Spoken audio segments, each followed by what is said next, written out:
नमस्ते विनायकम् अनायकैकनायकं विनाशिदेवधैर्यकं नताशुभागनाशकम् नमामि तं विनायकं नमस्ते नमस्ते श्रीविघ्नेश्वराय तव सुप्रभातम्। ॐ नमस्ते ब्रह्मादिदेवै परिसेव्यमानं सिद्धेर्यतं तं प्रणमामि देवम्।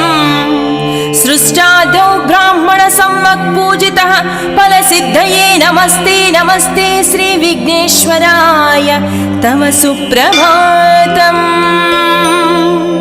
ॐ नमस्ते गणपतये बुधाकराड्डमोदकं सदा विभुक्तिसाधकं कलाधरावतंसकम् विवासिवोकरक्षकं नमामि तं विनायकम्। नमस्ते नमस्ते श्रीविघ्नेश्वराय तव सुप्रभातम्।